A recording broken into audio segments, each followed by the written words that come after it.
شروع اللہ کے نام سے جو بڑا مہربان نہایت رحم والا ہے۔ حامیم، یہ کتاب خدائے غالب اور حکمت والے کی طرف سے نازل ہوئی ہے۔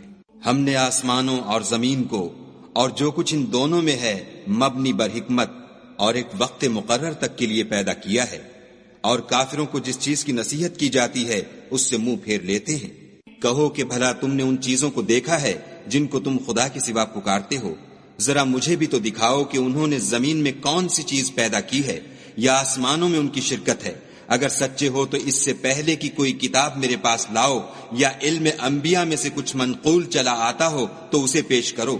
اور اس شخص سے بڑھ کر کون گمراہ ہو سکتا ہے جو ایسے کو پکارے جو قیامت تک اسے جواب نہ دے سکے اور ان کو ان کے پکارنے ہی کی خبر نہ ہو۔ اور جب لوگ جمع کیے جائیں گے تو وہ ان کے دشمن ہوں گے اور ان کی پرستش سے انکار کریں گے، اور جب ان کے سامنے ہماری کھلی آیتیں پڑھی جاتی ہیں تو کافر حق کے بارے میں جب ان کے پاس آ چکا کہتے ہیں کہ یہ تو صریح جادو ہے۔ کیا یہ کہتے ہیں کہ اس نے اس کو از خود بنا لیا ہے؟ کہہ دو کہ اگر میں نے اس کو اپنی طرف سے بنایا ہو تو تم خدا کے سامنے میرے بچاؤ کے لیے کچھ اختیار نہیں رکھتے۔ وہ اس گفتگو کو خوب جانتا ہے جو تم اس کے بارے میں کرتے ہو، وہی میرے اور تمہارے درمیان گواہ کافی ہے، اور وہ بخشنے والا مہربان ہے۔ کہہ دو کہ میں کوئی نیا پیغمبر نہیں آیا، اور میں نہیں جانتا کہ میرے ساتھ کیا سلوک کیا جائے گا اور تمہارے ساتھ کیا کیا جائے گا۔ میں تو اسی کی پیروی کرتا ہوں جو مجھ پر وحی آتی ہے، اور میرا کام تو علانیہ ہدایت کرنا ہے۔ کہو کہ بھلا دیکھو تو اگر یہ قرآن خدا کی طرف سے ہو اور تم نے اس سے انکار کیا، اور بنی اسرائیل میں سے ایک گواہ اسی طرح کی ایک کتاب کی گواہی دے چکا اور ایمان لے آیا، اور تم نے سرکشی کی، تو تمہارے ظالم ہونے میں کیا شک ہے؟ بے شک خدا ظالم لوگوں کو ہدایت نہیں دیتا۔ اور کافر مومنوں سے کہتے ہیں کہ اگر یہ دین کچھ بہتر ہوتا تو یہ لوگ اس کی طرف ہم سے پہلے نہ دوڑ پڑتے، اور جب وہ اس سے ہدایت یاب نہ ہوئے تو اب کہیں گے کہ یہ پرانا جھوٹ ہے۔ اور اس سے پہلے موسیٰ کی کتاب تھی لوگوں کے لیے رہنما اور رحمت، اور یہ کتاب عربی زبان میں ہے اسی کی تصدیق کرنے والی، تاکہ ظالموں کو ڈرائے اور نیکوکاروں کو خوشخبری سنائے۔ جن لوگوں نے کہا کہ ہمارا پروردگار خدا ہے، پھر وہ اس پر قائم رہے تو ان کو نہ کچھ خوف ہوگا اور نہ وہ غمناک ہوں گے۔ یہی اہل جنت ہیں کہ ہمیشہ اس میں رہیں گے، یہ اس کا بدلہ ہے جو وہ کیا کرتے تھے۔ اور ہم نے انسان کو اپنے والدین کے ساتھ بھلائی کرنے کا حکم دیا۔ اس کی ماں نے اس کو تکلیف سے پیٹ میں رکھا اور تکلیف ہی سے جنا، اور اس کا پیٹ میں رہنا اور دودھ چھوڑنا 2.5 برس میں ہوتا ہے، یہاں تک کہ جب خوب جوان ہوتا اور 40 برس کو پہنچ جاتا ہے تو کہتا ہے کہ اے میرے پروردگار، مجھے توفیق دے کہ تو نے جو احسان مجھ پر اور میرے ماں باپ پر کیے ہیں ان کا شکر گزار ہوں، اور یہ کہ نیک عمل کروں جن کو تو پسند کرے، اور میرے لیے میری اولاد میں اصلاح و تقوی دے۔ میں تیری طرف رجوع کرتا ہوں اور میں فرما برداروں میں ہوں۔ یہی لوگ ہیں جن کے اعمال نیک ہم قبول کریں گے اور ان کے گناہوں سے درگزر فرمائیں گے، اور یہی اہل جنت میں ہوں گے۔ یہ سچا وعدہ ہے جو ان سے کیا جاتا تھا۔ اور جس شخص نے اپنے ماں باپ سے کہا کہ اف اف، تم مجھے یہ بتاتے ہو کہ میں زمین سے نکالا جاؤں گا، حالانکہ بہت سے لوگ مجھ سے پہلے گزر چکے ہیں، اور وہ دونوں خدا کی جناب میں فریاد کرتے ہوئے کہتے تھے کہ کمبخت ایمان لا، خدا کا وعدہ سچا ہے، تو کہنے لگا یہ تو پہلے لوگوں کی کہانیاں ہیں۔ یہی وہ لوگ ہیں جن کے بارے میں جنوں اور انسانوں کی دوسری امتوں میں سے جو ان سے پہلے گزر چکی عذاب کا وعدہ تحقیق ہو گیا، بے شک وہ نقصان اٹھانے والے تھے۔ اور لوگوں نے جیسے کام کیے ہوں گے ان کے مطابق سب کے درجے ہوں گے۔ غرض یہ ہے کہ ان کو ان کے اعمال کا پورا بدلہ دے اور ان کا نقصان نہ کیا جائے۔ اور جس دن کافر دوزخ کے سامنے کیے جائیں گے تو کہا جائے گا کہ تم اپنی دنیا کی زندگی میں لذتیں حاصل کر چکے اور ان سے متمتع ہو چکے، سو آج تم کو ذلت کا عذاب ہے۔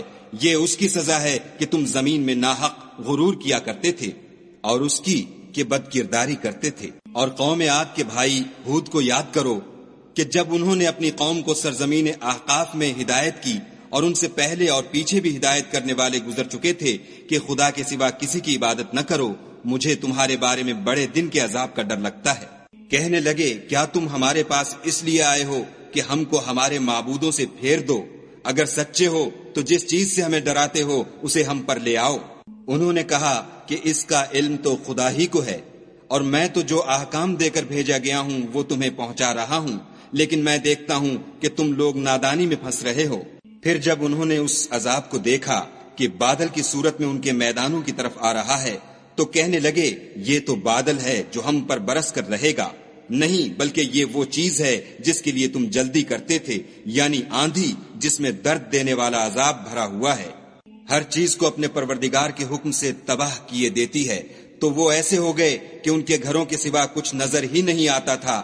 گناہ گار لوگوں کو ہم اسی طرح سزا دیا کرتے ہیں، اور ہم نے ان کو ایسے مقدور دیے تھے جو تم لوگوں کو نہیں دیے، اور انہیں کان اور آنکھیں اور دل دیے تھے، تو جبکہ وہ خدا کی آیتوں سے انکار کرتے تھے تو نہ تو ان کے کان ہی ان کے کچھ کام آ سکے اور نہ آنکھیں اور نہ دل، اور جس چیز سے استہزا کیا کرتے تھے اس نے ان کو آ گھیرا، اور تمہارے ارد گرد کی بستیوں کو ہم نے ہلاک کر دیا اور بار بار اپنی نشانیاں ظاہر کر دیں تاکہ وہ رجوع کریں۔ تو جن کو ان لوگوں نے تقرب خدا کے لیے خدا کے سوا معبود بنایا تھا، انہوں نے ان کی کیوں مدد نہ کی، بلکہ وہ ان کے سامنے سے گم ہو گئے، اور یہ ان کا جھوٹ تھا، اور یہی وہ افترا کیا کرتے تھے۔ اور جب ہم نے جنوں میں سے کئی شخص تمہاری طرف متوجہ کیے کہ قرآن سنیں، تو جب وہ اس کے پاس آئے تو آپس میں کہنے لگے کہ خاموش رہو۔ جب پڑھنا تمام ہوا تو اپنی برادری کے لوگوں میں واپس گئے کہ ان کو نصیحت کریں۔ کہنے لگے کہ اے قوم، ہم نے ایک کتاب سنی ہے جو موسیٰ کے بعد نازل ہوئی ہے، جو کتابیں اس سے پہلے نازل ہوئی ہیں ان کی تصدیق کرتی ہے اور سچا دین اور سیدھا رستہ بتاتی ہے۔ اے قوم، خدا کی طرف بلانے والے کی بات کو قبول کرو اور اس پر ایمان لاؤ، خدا تمہارے گناہ بخش دے گا اور تمہیں دکھ دینے والے عذاب سے پناہ میں رکھے گا۔ اور جو شخص خدا کی طرف بلانے والے کی بات قبول نہ کرے گا تو وہ زمین میں خدا کو عاجز نہیں کر سکے گا، اور نہ اس کے سوا اس کے حمایتی ہوں گے۔ یہ لوگ صریح گمراہی میں ہیں۔ کیا انہوں نے نہیں سمجھا کہ جس خدا نے آسمانوں اور زمین کو پیدا کیا اور ان کے پیدا کرنے سے تھکا نہیں، وہ اس بات پر بھی قادر ہے کہ مردوں کو زندہ کر دے؟ ہاں، وہ ہر چیز پر قادر ہے۔ اور جس روز انکار کرنے والے آگ کے سامنے کیے جائیں گے، کیا یہ حق نہیں ہے؟ تو کہیں گے کیوں نہیں، ہمارے پروردگار کی قسم حق ہے۔ حکم ہوگا کہ تم جو دنیا میں انکار کیا کرتے تھے اب عذاب کے مزے چکھو۔ پس اے محمد صلی اللہ علیہ وآلہ وسلم، جس طرح اور عالی ہمت پیغمبر صبر کرتے رہے ہیں اسی طرح تم بھی صبر کرو، اور ان کے لیے عذاب جلدی نہ مانگو۔ جس دن یہ اس چیز کو دیکھیں گے جس کا ان سے وعدہ کیا جاتا ہے تو خیال کریں گے کہ گویا دنیا میں رہے ہی نہ تھے مگر گھڑی بھر دن۔ یہ قرآن پیغام ہے، سو اب وہی ہلاک ہوں گے جو نافرمان تھے۔